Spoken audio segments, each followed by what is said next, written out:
Spiny lumpsucker. Fried egg jellyfish. Slippery dick. What?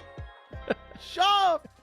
These are the animals that we morphed into for this episode. We're talking Mighty Morphin Power Rangers, The Return, issue number 4, the finale of this great series that we've been talking about here on YouTube. If you want to check out our past reviews, we have all the videos up right now on the channel. You can go check those out. But this one, like the other ones, has been written by Amy Jo Johnson, the original Pink Ranger, and Matt Hodson, illustrated by Nico Leon. So let's get right into it, boys. Chapter 4, Family Reunion. And I want to get Super Tim's thoughts because, Tim, you were the one who brought this to our attention. You were the mastermind behind this. So what did you think? Did they stick the landing on issue 4?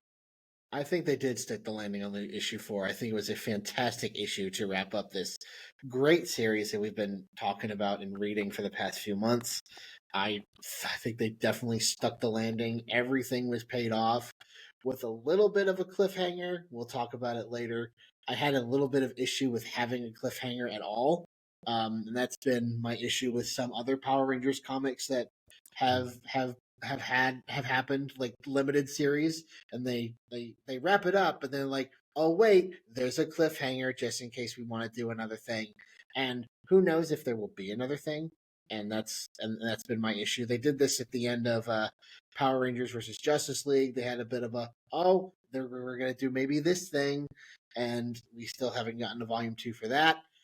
They did it at the end of Mighty Morphin Power Rangers Ninja Turtles, both volumes. And we got a volume 2, but we don't know if we're getting a volume 3. So that's my issue with that. But otherwise, great issue all around. Nice. All right. Super Shaw, what did you think about issue 4 of The Return? It was excellent. It played out to me predictively to what I expected was going to happen, almost to the T. I mean, there were some like variations slightly, but as our viewers may recall, and I think this might have been in our last episode, but I bet that Tommy would return, and that he would set the record straight on what really went down between him and Rita Repulsa. And sure enough, I was right, and that means that all my boys here in this podcast got free Mexican pizzas from Taco Bell, and it was well worth it. We were having a Baja blast reading this comic book. And also, I want to put it out there, Slippery Dick is a real fish, my friends. It is found in the Atlantic Ocean. You made that up. No, it's a big slippery dick fish. That's right. Yeah. What? Yep. Is that what they eat in England? They have the spotted dick. I don't know what that is. I'd have to look that up. Well, that sounds like a personal problem. I've heard it before, but I've never looked it up. Maybe that's what it is. It's that fish, off. Yeah. All right. And touching on what Tim was saying with the cliffhanger, I liked that it was there, because the way I kind of picture it is the Power Rangers will always have another mission, regardless of if we see it and we get to read about it. We know that they continue, and that essence of their adventures go on, and I like that. It's not like there's not a finality to it where it's over and done. That's it. Right. So that's kind of how I would love to see a volume 2 of The Return. I would be here for it. I would absolutely read it. But I'd be okay if it was done at this point too. And what you're saying, Shaf, about the mission's always over. That's just never over, I should say. And that's just superhero comics, right, to a T. And that's always going to be the thing. Is that's why a lot of people had a problem with The Dark Knight Rises and that Batman quit. And in that movie, he always said it was going to be a temporary thing, that he would be a symbol. And but in a comic medium, it always goes forward. And that aspect I don't have a problem with. It's just, if this was the only time it had happened, I wouldn't have a problem with it. But I've seen it 3 times now, so yeah, that's fair. And it was a tiny nitpick. A tiny nitpick. Yeah. What do you think, Vactor? I enjoyed it a lot. It's kind of like a Netflix series or something. You get to the end, and then it's like, all right, they leave this cliffhanger, and then they never get renewed. That's the feeling I think, Tim, you Yeah. get when you have these issues where it's like, well, maybe like it's cool in the moment, and you're like, "Oh, yeah, this is gonna continue." And if it gets picked up or if it gets another one sequel, yes, that's great. But then if it doesn't, then you're left, "Oh, man, what could have been?" So I can definitely see that for this series, because at the end, I was like, "Oh, yeah, this would be cool to see what happens next." But are we gonna get a sequel? And I enjoyed Amy Jo Johnson's writing. I don't know how much the 50-50 split between her and Sure. the other writer who took what duties, but I enjoyed the story, the way that it was shaped, the 4-issue storyline. I think it fit perfectly, and everything that Schaff was saying came true. I liked the way that they Hashtag pulled Schaff was in. right. Let's get that on a shirt. Yeah. Um, I really like the way that they All pulled right. in Tommy, Olivia being the new Green Ranger, and it opens up a ton of possibilities for her, because in this one, she was more like the figurehead, or like she's the embodiment of Tommy as the Green Ranger, but she's not highly skilled. She's not the Green Ranger that we kind of know and love. So there's room for her to grow and expand and be like, oh, okay, now I'm a fully trained Jedi. Now I'm not just a Padawan. So I like that possibility of where that could go. Um, did you guys have um, any qualms with the art overall? It was the same artist throughout all 4 issues. Shoff, did you enjoy this art, or was it just kind of it got the job done? It was serviceable. I actually think the art might be my favorite part about Oh, this really? whole thing. Mm-hmm. I think the art is super crisp, super clean, bright colors where it called for it, darker tones where it didn't. I think that the way they portrayed the Mighty Morphin costumes looks excellent. Um, Everything about it, I really, really enjoyed. Even the I felt like the panels themselves, like the design of the combat that was taking place, like there was clearly fight choreography there, and it was, you could tell what was happening. Like there were very much action shots.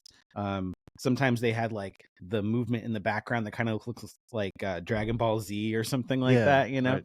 which was Mhm. really cool too, because it helps keep that that The illusion. exactly that look alive. I personally loved it. I think that the story hand in hand with this art made for I think that's partially why this is such a great 4-part series is Yeah. the art. Tim, what did you think? This is the first time I've encountered Nico Leone's art. What did you think about it overall in these 4 issues? Oh, overall, these 4 issues, it was great. Like Schaff said, it was dark when it needed to be. And it also, with the colors and the different kinds of Power Ranger costumes that we got, because it's not and this is what I love about Power Rangers comics in general, is they can do things that they wouldn't be able to do in the show because they don't have the footage for it. We can have Yes, a right. different looking Jason with the cape and Yeah, stuff. that was pretty cool. And we can have a different looking, saber-toothed tiger, Rita Repulso, Lord Zed Ranger kind of thing. And they've been doing this in the comics for like the past 6 or 7 years. And so seeing that kind of play out here was great. And I really liked seeing the scope of the machine, where they had this. There was this one page where it had like the huge scope of the machine, and you saw Lord Zed's staff in the upper top. And so seeing the scope of that was really cool. I really liked the morphing sequences, and Vactor can attest. I've talked to him about this multiple times. There's nothing that jazzes me up in a Power Rangers comic than a really good morphing sequence, and they are full of them. So every time I see one, I'm like, all right, this is good.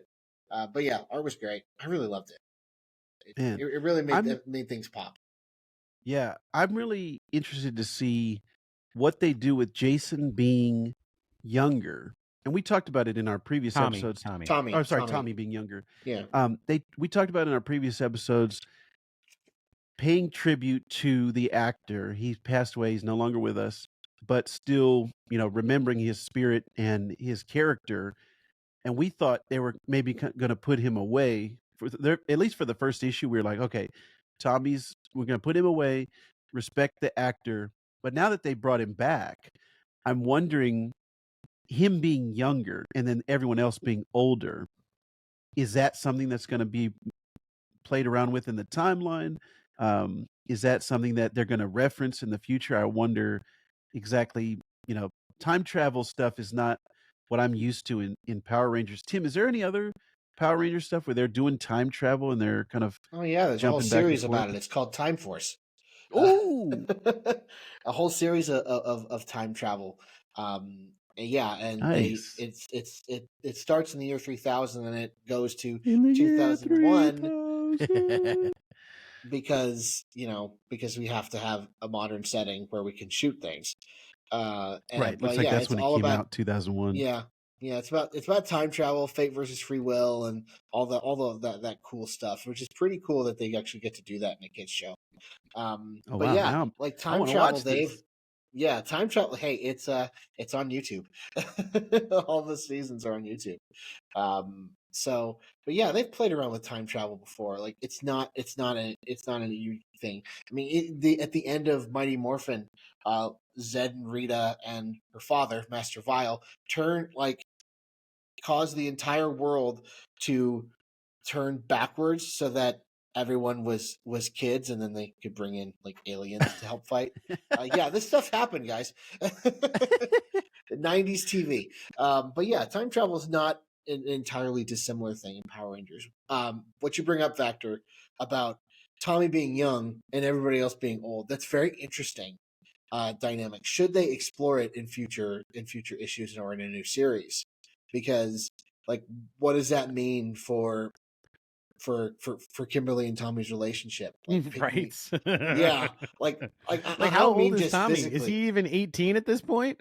It seems like it, because they were married prior to Okay. this, Whew. and so yeah, it'll be interesting to see how that goes, not just physically but mentally, and him trying to catch up with everything that's been going on over the past like 20-30 years that he's been gone, and so Right. it's I mean, just a very interesting thread to pick up. it's that Captain America man out of time. Like, Yeah, oh, he missed all those years, and now he's got his mindset is still in the past, but then he has to adjust to the future, whereas everyone around him has lived those lives. So, man, that's really what I want to see now. I want to see Yeah. the yeah. return part 2 and see how he trains his daughter and everything. I want to see Bulk and Skull just like bump into Tommy like on the street, and like see this like young Tommy like from their memories, and they're all like old and stuff, and just like witness that banter go down. That That'd was be fun. that was be the first fun. thing I was thinking about. Not specifically Bulk and Skull, but other people know him, and like, what are they gonna think of? Hey, why is he young and everybody else is old? So I'm curious. That's what I want to see is the next chapter in this story. Yeah. So, and I really enjoyed this overall. Tim, thank you for bringing it to us and getting us to read this, because it fit right into my pocket of nostalgia. This was my time period for Power Rangers. So I enjoyed this overall. The return, issues 1 through 4. Anything Real else quick. you want to wrap up? I wanted to ask real quick just to get you guys' thoughts in case this does come back for another volume. They left it off at the cliffhanger. We teased that. We talked about it a little bit. What's her name? Selena, right? Yeah. Yeah. Gomez? She ends up back at the command center. Oh, by the way, we didn't even say our quotes, right? We got to say our quotes. Oh, was there? Shoff, what was your quote for this issue? Oh, my quote for this issue was, "Yes, hear me, Rita Repulsa. Feel me, mother. Come back to me." I was going to say, instead of mother, I was going to say, mommy. Yeah, that was. Tim, did you have a favorite quote? Conversely, mine is, "This is incredible, Dad. The Power Rangers are back. Now all we need is a command center." Perfect. Oh, yeah. Which is a great segue, because what takes place at the end of this issue is they're at the command center, and by they I mean Selena is there, and she takes off her saber-tooth tiger helmet, and she's screaming out for mother, and then somebody appears out of the shadows, and they say, "Who the hell are you?" And it's none other, and where's Zordon? And it's somebody in the white tiger Zord costume. So Yeah. it kind of looks like a female. It's female. It's definitely female. Yeah. So who do we think that is? I have no idea. Do we think it's Rita? I want to say that because in the Power Rangers comics, they have toyed with, different universes and things. So I want to say that this is a White Ranger from another universe. That's my gut reaction to it, and I want to know who they are. And I don't think Rita, because how the white power works, you have to have like a pure heart, and pure desire for you to have it. So okay. So Rita wouldn't necessarily work for me. I would have a problem with that. They'd have to do some really explaining if that was the case. But I definitely think it's someone from another universe. Interesting. Okay. Maybe Trini from another universe. Oh yeah. Ooh, I like that. I like that. Interesting, man. If they do another series, we will be here on This Comic Cooks to talk all about it. We had a great time. We hope you did too. If you enjoyed Power Rangers The Return, or even if you didn't enjoy it, let us know in the comments down below. We would love to hear all of your thoughts. And until next time, keep your slippery dicks wet.